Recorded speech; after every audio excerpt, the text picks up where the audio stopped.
Island as the Trump administration officials warn the high cost of gas could stay here through next year. Pix 11's Kirsten Cole here to dig into how this could all play out, especially as summer travel season is knocking on our door, Kirsten. It is, and it's just sort of a pennies per gallon, but it can end up meaning millions for people within certain counties. In Nassau County, some lawmakers are looking for a so-called gas tax holiday to help ease the price of fuel. It's already happened in a handful of counties around New York, and it is saving drivers millions, while the U.S.-Israel war on Iran has sent prices up. Let's take a look at where they are now. Tri-state gas prices all hovering around $4 a gallon, according to AAA. New York at $4.11, New Jersey sitting just under $4 at $3.95, Connecticut at $4.05.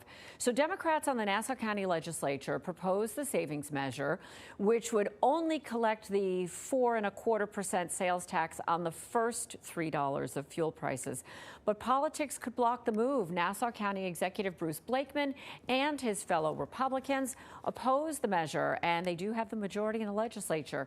It's not unprecedented. The body has done this before in 2022 when gas prices climbed over $5 a gallon, projected to save drivers in Nassau County $8 to $10 million just in those taxes.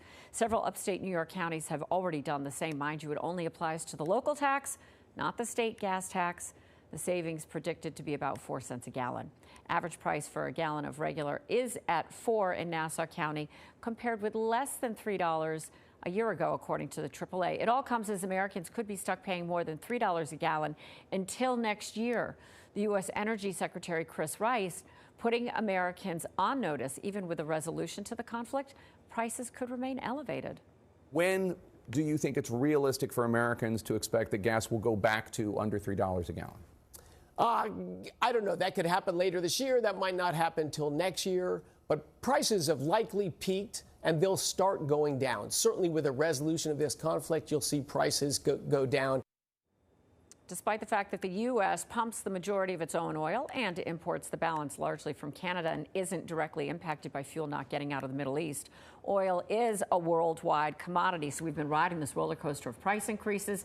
It comes as many American families are dealing with inflation and prices across so many sectors of their lives: housing, groceries, and of course, Vanessa, everybody talking about gas, and especially gas and groceries, because we have to keep, putting down the money every few days when we go to do that. So you really feel that bite so acutely. They're necessities, and with all this, we're seeing the purchase of EVs increasing with these rising gas prices in the backdrop. Right.